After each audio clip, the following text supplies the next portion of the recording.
नमस्कार, प्रभासाक्षी न्यूज़ में आप सभी का स्वागत है और मैं हूं आपके साथ मोहम्मद ताहिर खान। देश में होने जा रहा है सेकंड फेज के लोकसभा चुनाव को लेकर निर्वाचन आयोग ने अपनी सभी तैयारियां पूर्ण कर ली हैं। मध्य प्रदेश की 6 सीटों पर भी दूसरे चरण में मतदान होना है, उसको लेकर जो तैयारियां हैं वो पूर्ण कर ली गई हैं। सभी मतदान पार्टियां अपने अपने पोलिंग बूथ पर पहुँच गई हैं। कल जिन 6 लोकसभा सीटों पर मतदान होना है उसमें टीकमगढ़, दमोह, सतना, खजुराहो और नर्मदापुरम की सीट शामिल हैं। यहाँ करीब 80 प्रत्याशी मैदान में अपने भाग्य को आजमा रहे हैं, जिसमें एक ट्रांसजेंडर प्रत्याशी भी शामिल हैं। मुख्य निर्वाचन पदाधिकारी अनुपम राजन ने बताया कि सभी मतदान करीब 12,000 से अधिक मतदान केंद्र बनाए गए हैं। 1,11,62,000 मतदाता इन प्रत्याशियों की किस्मत का फैसला करने वाले हैं। उन्होंने कहा है कि गर्मी को देखते हुए सभी जो इंतजाम है उसकी व्यवस्था की गई है। मेडिकल के अलावा पेयजल, छाया की भी व्यवस्था सभी मतदान केंद्रों पर रहेगी। जो बुजुर्ग मतदाता हैं, विकलांग मतदाता हैं, उनके लिए भी घर से मतदान की सुविधा दी जा रही है। मतदान का समय वही है जो फेज़ 1 में था, सुबह 7 बजे से शाम के 6 बजे तक। इसमें कोई पिछली बार जरूर बालाघाट के कुछ हिस्सों में 4 बजे तक मतदान था LWE होने के कारण। द्वितीय चरण में ऐसी कोई स्थिति नहीं है। मतदान सुबह 7 बजे से शाम के 6 बजे तक है। आज सभी पोलिंग पार्टीज रवाना हो गई हैं। 12,828 मतदान केंद्र हैं इस सेकेंड फेज में। इन 12,828 में 6 सहायक मतदान केंद्र भी शामिल हैं। कुल मतदाताओं की संख्या अगर इस फेज में देखें जो उनके नाम वोटर लिस्ट में हैं, वो है 1,11,62,460। 1,11,62,460। इसमें यदि हम श्रेणीवार देखते हैं तो दिव्यांग मतदाता 1,18,167। 85 प्लस के जो मतदाता हैं वो 64,703। 100 वर्ष से अधिक के जो मतदाता हैं वो हैं 1,108। जो हमारे सेवा मतदाता हैं, जो सर्विस वोटर्स हैं, जो सेना में हैं और ETPVS के थ्रू जो मतदान करते हैं, उनकी संख्या है 13,230। 18 से 19 वर्ष के जो मतदाता हैं, 18-19 के एज ब्रैकेट में जो मतदाता हैं, उनकी संख्या है 3,29,317। 329,317। यदि हम संसदीय क्षेत्रवार मतदाताओं की संख्या देखते हैं, राउंड फिगर बता रहा हूँ, टीकमगढ़ में 18,26,000, दमोह में 19,25,000, खजुराहो में 19,97,000, सतना में 17,05,000, रीवा में 18,52,000 और होशंगाबाद में 18,55,000।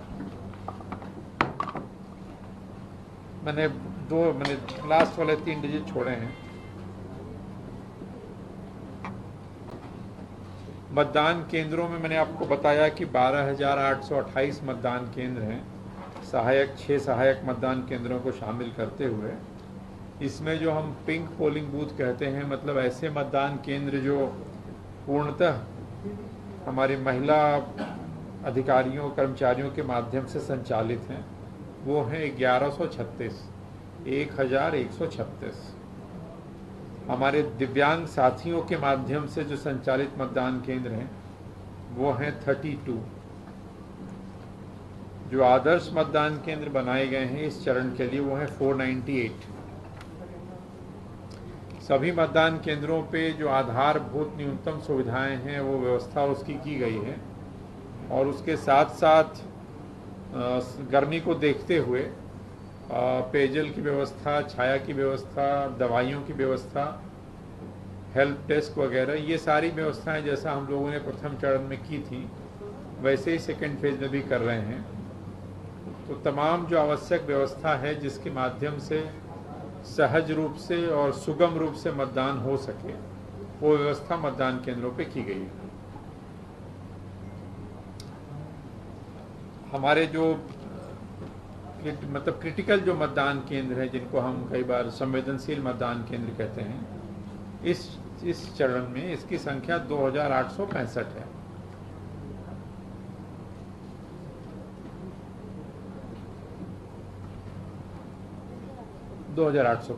जी। जो लगातार हम लोग काम कर रहे हैं हथियारों को जमा कराने का, मैंने फर्स्ट फेज में बताया था आपको। अपने राज्य में कुल जो लाइसेंसी हथियार हैं वो हैं 2,84,503।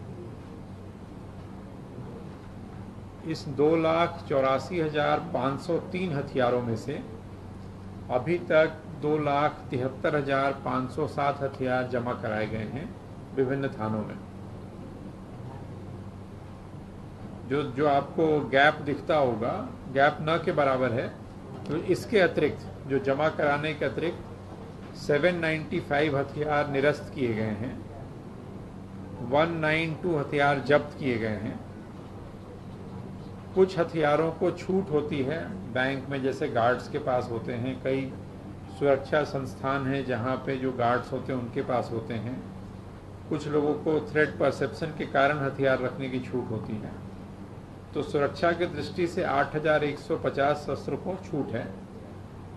तो इनको अगर हटा देंगे तो लगभग 100% हथियार जमा किए गए।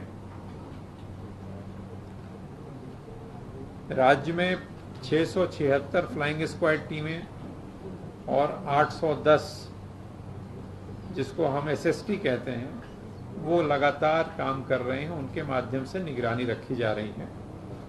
676 फ्लाइंग स्क्वाड की टीमें हैं और 810 एसएसटी की टीमें हैं जो लगातार काम कर रही हैं। इस सेकेंड फेज में हम लोग 14,778 बीयू का उपयोग करेंगे, बैलेट यूनिट 14,778। मतदान केंद्र की संख्या 12,828 है, लेकिन जैसा आप जानते हैं कि जहां पे सतना में मतलब 15 से ज़्यादा कैंडिडेट है तो हमें 2 बीयू यूज़ करना पड़ेगा। तो इस कारण से संख्या आपको बीयू के मामले में बढ़ी हुई दिखती है। बीयू हम यूज़ करेंगे 14,778। कंट्रोल यूनिट जिसको सीयू कहते हैं वो यूज़ करेंगे 12,828, 12,828 जितने मतदान केंद्र हैं, और वीवीपैट यूज़ करेंगे 12,828। ये जानकारी रिजर्व को छोड़ के, रिजर्व हम अलग रखते हैं। मतदाता पर्ची का वितरण सेकेंड फेज के लिए पूरा हो गया है। सभी को क्यूआर कोड के साथ मतदाता पर्ची जो छपी है वो दी गई है। जो जब्ती की कार्रवाई हुई है आचार संहिता के लागू होने के बाद से आज दिनांक तक, कल तक के फिगर है, वो है 247 करोड़ 247.57 247.57।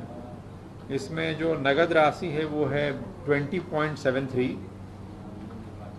जो अवैध शराब है उसकी कीमत है 34.33। अवैध सोना चांदी जिसको कह सकते हैं 11.74।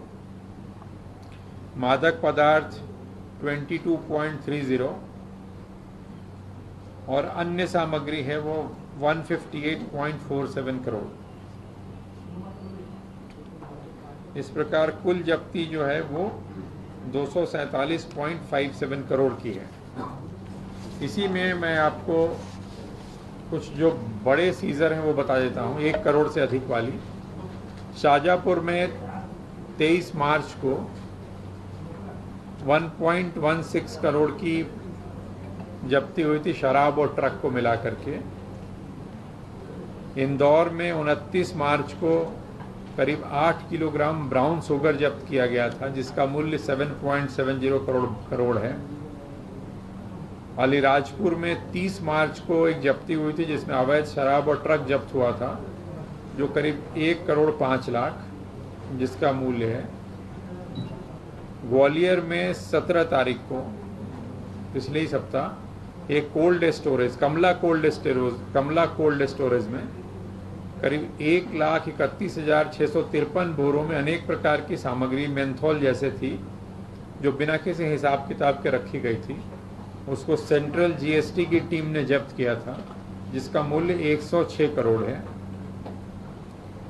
22 तारीख को मतलब 2 दिन पहले मंदसौर के नया खेड़ा हाईवे पे एक 4 व्हीलर चेकिंग हुई थी, जिसमें करीब 1 करोड़ की नकदी, 4 किलो चांदी, वाहन सब मिला के करीब 1.25 करोड़ रुपए की जब्ती की गई। तो ये जो मैंने आपको बताया, जो 1 करोड़ से ऊपर की जब्ती है उसके बारे में। फिर मुख्य पे आ जाते हैं, मूल पे। आप जानते हैं कि हम लोग वेबकास्टिंग के माध्यम से भी मतदान केंद्रों का निरीक्षण करते हैं और लगातार उस पर निगरानी रखते हैं। ये इस बार जो जिसमें हम 8,524 मतदान केंद्रों पे वेबकास्टिंग और सीसीटीवी कैमरों के माध्यम से निगरानी की जाएगी। प्रथम चरण में भी हम लोगों ने कुछ कैमरे बाहर भी लगाए थे मतदान केंद्रों में। वो व्यवस्था इस बार भी जारी रहेगी ताकि भीड़ भाड़ और लाइन को क्यू मैनेजमेंट करने में उसमें आसानी हो। शिकायतों के लिए हमारा टोल फ्री नंबर काम करता है 1950। उसके अलावा सी विजिल, आप अवगत हैं कि सी विजिल के माध्यम से शिकायतें आती हैं। सी विजिल से अभी तक करीब 4,000 शिकायतें प्राप्त हुई हैं, 3,918 टू बी एग्जैक्ट। इन 3,918 शिकायतों का निराकरण किया गया है। आचार संहिता लागू होने के बाद से करीब लगभग 10 लाख के आसपास संपत्ति विरूपण, जिसमें wall writing, hoarding, banner, posters जो गवर्नमेंट प्रॉपर्टी पे भी थे, प्राइवेट पे भी थे, पब्लिक प्रॉपर्टी पे थे, वो हटाए गए हैं। मतदान परसेंटेज की जानकारी के लिए वोटर टर्नआउट ऐप है हमारा, जिसकी चर्चा हम लोगों ने पिछली बार भी की थी, जिसके माध्यम से मतदान प्रतिशत की जानकारी मिलती है। राज्य स्तरीय मीडिया मॉनिटरिंग सेल है, एमसीएमसी कमेटी है, जो राज्य में भी हैं और जिला स्तर पे भी हैं। आप ये भी जानते हैं कि मतदान के लिए वोटर आधार मतलब वोटर आईडी कार्ड के अलावा 12 प्रकार के अन्य दस्तावेज हैं, जिसकी मदद से अब वोट डाला जा सकता है, जिसमें आधार कार्ड हैं, पैन कार्ड हैं, ड्राइविंग लाइसेंस है, मनरेगा का जॉब कार्ड है, पासपोर्ट हैं, तमाम तरह के दस्तावेज हैं जिसके आधार पे वोटिंग की जा सकती है। अब हम लास्टली सुविधा ऐप इसलिए बनाया गया था जिसके माध्यम से जो डिफरेंट पॉलिटिकल पार्टीज़ हैं वो अपने परमिशंस वगैरह मांगती हैं। तो सुविधा ऐप के माध्यम से भी लगभग 5,000 प्रकरणों में स्वीकृति दी गई है। कानून व्यवस्था की स्थिति में एक जानकारी और है कि 2,814 पूरे राज्य में जिला बदर के प्रकरण प्रस्तुत किए गए हैं, जिसमें से लगभग 1200 प्रकरणों में अंतिम आदेश भी पारित किया गया है। मतलब जो उस प्रकार के असामाजिक तत्व हैं उनको जिले से बाहर जाने का आदेश पारित किया गया है। उसी तरह से एनएसए जो हम नेशनल सिक्योरिटी एक्ट है उसके तहत भी 90 लोगों के खिलाफ कार्रवाई प्रचलित है, 30 लोगों के खिलाफ ऑर्डर पारित किया गया है। लास्ट में अब हम वोटिंग परसेंटेज की बात कर लेते हैं। प्रथम चरण का वोटिंग परसेंटेज आप सबकी जानकारी में है वैसे, बट मैं दोहरा देता हूँ। 2019 में जो फर्स्ट फेज में चुनाव हुआ था उसमें जो वोटिंग परसेंटेज था वो 74.96 था। प्रथम फेज में जहां मतदान हुआ है उनका वोटिंग परसेंटेज हमारा 67.75 रहा है, ये आप सबकी जानकारी में है। सेकेंड फेज में जो चुनाव में जिन 6 जगहों पे हम चुनाव में जा रहे हैं, कल जिसके लिए मतदान है, अगर उसको अलग अलग देखें तो पिछले लोकसभा चुनाव में टीकमगढ़ में जो मतदान का परसेंटेज था वो 66.57 था। दमोह में ये 65.82 था। खजुराहो में ये 68.28 था। सतना में 70.71 था। रीवा में 60.33 था और होशंगाबाद में 74.17 था। तो ये स्थिति है 2019 के वोटिंग परसेंटेज की। कल का वोटिंग परसेंटेज हम आपको समय समय पर कल बताएंगे। एवरेज का लगभग 66% के आसपास। पिछली बार हमने बताया था कि मंडला में हमारे एक साथी की मतदान सामग्री वितरण के दौरान उनकी मृत्यु हो गई थी कार्डियक अरेस्ट से। तो उसमें हम लोगों ने तत्काल उनको जो अनुग्रह राशि स्वीकृत की थी। प्रथम चरण के दौरान 2 और हमारे साथियों की दुखद मृत्यु हुई है। एक मतदान अधिकारी क्रमांक 1 थे छिबू सिंह, छिबू, हाँ छिबू है छितू है छिबू सिंह, इनकी धार में मृत्यु हुई। और एक हमारे नारायण निवारे, इनकी सिवनी में मृत्यु हुई। ये एसएसटी टीम के थे, आरक्षक थे, पुलिस में थे। इनकी गाड़ी जब एसएसटी से लौट रहे थे तो एक्सीडेंट हो गया और 2 लोग थे, दूसरे को काफ़ी चोट आई थी, लेकिन इनकी मृत्यु हो गई थी। नारायण निवारे। शिबू सिंह की तो स्वास्थ्य खराब होने से, ट्रेनिंग के दौरान स्वास्थ्य खराब होने से धार में। इन दोनों प्रकरणों में 15-15 लाख रुपए की जो सहायता राशि है वो स्वीकृत की गई है। अब जो बात आपने कही थी मतदान परसेंटेज बढ़ाने की, और आपने शादी में दूल्हा दुल्हन वगैरह परिवार के लोगों के लिए शादी है, और पिछली बार भी थी 19 वाले में भी हम लोग प्रयास कर रहे हैं कि ऐसे गांव में, शहर में ऐसे लोग जिनके यहाँ शादी है पता चल जाता है तो एक तो उनको पहले से रजिस्टर कर लिया है, और वो मतदान के दौरान उनसे अनुरोध किया गया है कि आप शुरुआत में आप वोट कर लें, ताकि उसके बाद अपने जो भी रीति रिवाज हैं उनका आप ये करें, उसमें दिक्कत ना हो। और मतदान जब वो करने आते हैं तो उनको तत्काल बिना लाइन में लगे वोटिंग करा दी जाए, ताकि वो जल्दी से अपना काम समाप्त करके चले जाएं। पोलिंग परसेंटेज को बढ़ाने के लिए लगातार काम हो रहा है। हम लोग अभी 1 तारीख को, जैसे जो कल नहीं, मतलब 3rd और 4th फेज के जो ज़िले हैं, 1 मई को और 8 मई को, 3rd फेज का मतदान 7 तारीख को है। 1 मई को हम लोग चलो बूथ की ओर या चलें बूथ की ओर, आज ही हम लोगों ने तय किया है, तो हम एक अभियान चला रहे हैं। और आखिरी फेज के लिए 13 तारीख वाले के लिए 8 तारीख को हर मतदान केंद्र पे, हर बूथ पे जो बूथ अवेयरनेस ग्रुप है, इसके अलावा जो वहाँ के स्थानीय लोग हैं, इसके अलावा हमारा बीएलओ है, अन्य जो ग्राम स्तरीय कार्यकर्ता हैं, हमारे छात्र हैं, कैंपस एम्बेसडर्स हैं, छात्राएं हैं, सभी के सहयोग से व्यापक जन जागरूकता कार्यक्रम हम लोग प्रत्येक बूथ पे करेंगे 3rd फेज और 4th फेज वालों के लिए। इसके अतिरिक्त मतदान के दिन शहरी क्षेत्रों में हम लोग विभिन्न जो वाहन हैं, जैसे हमारे पास स्वच्छता वाहन है, हमारे पास नगर निगम के और वाहन हैं, तो प्रत्येक वार्ड में लगातार कुछ देर पे उस वाहन के माध्यम से भी हम ये अनाउंसमेंट करेंगे कि आज मतदान का दिन है, आपने मतदान किया कि नहीं, कृपया आपने मतदान केंद्र पे जाएं और वोट करें। ग्रामीण क्षेत्रों में यही जो ग्रुप हमारा है, इसको भी ये दायित्व सौंप रहे हैं कि उस दिन भी गांव के लोगों को इस बात के लिए प्रेरित करें संपर्क करके कि आप वोट करिए। तो लगातार इस पे काम कर रहे हैं। प्रचार प्रसार के बाकी माध्यमों के साथ साथ व्यक्ति से संपर्क और सीधा वहाँ पे 1-to-1 कॉन्टैक्ट, इसके माध्यम से प्रयास है। पॉलिटिकल पार्टीज़ के जो एजेंट्स हैं उनसे भी आग्रह किया गया है, जो BLA होते हैं, बूथ लेवल एजेंट, उनके भी होते हैं, कि सभी पॉलिटिकल पार्टी भी इस दिशा में थोड़ा काम करें ताकि लोग मतदान केंद्र तक आएँ और वोट करें। अभी बताया मैंने कि जब नहीं 3rd और 4th में तो हुआ ही, 2nd फेज में ऑलरेडी हम लोगों ने जो बात की है 2nd फेज के जिलों से, जो 1-to-1 कॉन्टैक्ट वाली बात है व्यक्ति से, और मतदान के दिन, अभी क्या होता है कि मतदान के दिन हम मतदाता आ रहा है और हम लोग उसको मतदान केंद्र से देखते हैं, यहाँ से भी हम लोग मॉनिटर करेंगे। हमारे पास ये जानकारी हर 2-2 घंटे पे इकट्ठा होती रहती है कि ऐसे मतदान केंद्र जहाँ वोटिंग परसेंटेज कम हो रहा है, तत्काल हम लोग वहाँ पे स्थानीय स्तर पे उस टीम को एक्टिवेट करेंगे ताकि वो संपर्क करके लोगों को प्रेरित करें। देखो, अपना काम हम लोगों को फैसिलिटी प्रोवाइड कर सकते हैं, वो कर रहे हैं, जन जागरूकता भी कर रहे हैं, सब कर रहे हैं। प्रयास है कि वोटर आए।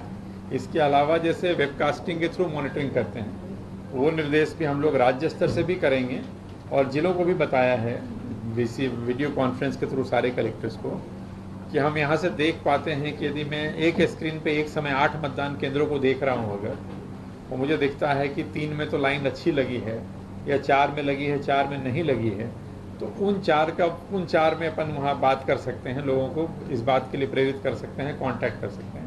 तो ये सारे प्रयास कर रहे हैं।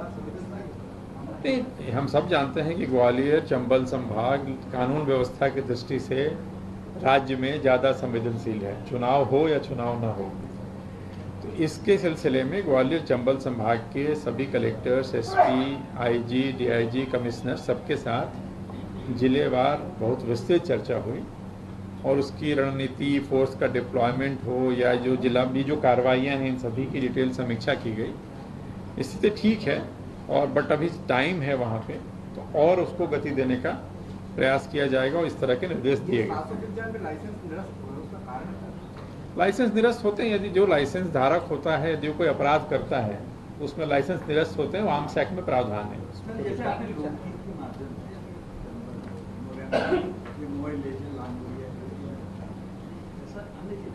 सभी जिले कर रहे हैं, सभी जिले अपने अपने स्तर पे बहुत अच्छा प्रयास कर रहे हैं। ये वही जिले और वही टीम है जिसके माध्यम से विधानसभा में वोटिंग परसेंटेज 78% हुआ। यदि आप एनालाइज करेंगे कि फर्स्ट फेज में 102 पार्लियामेंट्री कॉन्स्टिट्यूंसी में मतदान हुआ और आप सभी ने देखा भी होगा कि अगर अन्य राज्यों की आप तुलना करोगे वोटिंग परसेंटेज में कितना डाउन हुआ है, तो वोटिंग परसेंटेज में जो कमी आई है वो सिर्फ कोई इस स्टेट के बारे में नहीं है। जितने राज्यों में चुनाव हुआ है सबका आप आकलन करिएगा तो आप पाइएगा कई राज्यों में इससे ज़्यादा वोटिंग परसेंटेज में गिरावट आई फर्स्ट फेज में, जिसको लेकर के ज़्यादा नई रणनीति के साथ कह लें या ज़्यादा इंटरैक्टिव होकर के हम लोग काम करने का प्रयास कर रहे हैं। उम्मीद है कि सेकेंड फेज का जो मतदान है वो पिछली लोकसभा की तुलना में बेहतर होगा। अगर आप लोगों ने कुछ किया हो तो बताइएगा, हम उस पर एक्ट करेंगे। कुछ लोगों ने कहा कि गर्मी कारण है, तो गर्मी होती तो उत्तराखंड में नहीं गिरना चाहिए था। कुछ लोगों ने कहा कि अब शादियाँ कारण हैं तो छिंदवाड़ा में 80% नहीं होना चाहिए था। तो बड़ी कई सारे फैक्टर्स हो सकते हैं और वैसे भी अपना काम ठीक है, मतदाता जागरूकता जरूर है, लेकिन अब हर व्यक्ति, कौन से व्यक्ति ने वोट क्यों नहीं किया, अब इसकी विस्तृत समीक्षा तो हम नहीं कर सकते हैं बैठ के। प्रयास जरूर जारी हैं और जितनी चर्चा मैंने आपसे की उन सभी के माध्यम से कर रहे हैं और आपसे पुनः अनुरोध भी कर रहे हैं कि यदि कहीं पे किसी को लगता है कि ये एक गतिविधि है, इसका आयोजन करें तो इसमें कुछ बेहतरी हो सकती है, तो एज अ रिस्पॉन्सिबल सिटीजन, पत्रकार होने के साथ साथ आपके सुझाव भी आमंत्रित हैं ताकि हम बेहतर वोटर टर्नआउट प्राप्त कर सकें। 1 करोड़ से ऊपर की जो जब्ती मुख्य निर्वाचन पदाधिकारी की मानो तो उन्होंने ऐसे लोगों के लिए भी व्यवस्था की जिनके घर में शादी है, दूल्हा दुल्हन जो हैं उन्हें बिना लाइन में लगे मतदान करने की सुविधा निर्वाचन आयोग है वो देने जा रहा है। मोहम्मद ताहिर खान, प्रवास साक्षी न्यूज़, भोपाल। अगर आप भी लेना चाहते हैं देश दुनिया की तमाम जानकारी तो आज ही सब्सक्राइब करें हमारे चैनल को। साथ ही नीचे दिए बेल आइकन को जरूर दबाएं ताकि हर अपडेट आप तक पहुंच सके।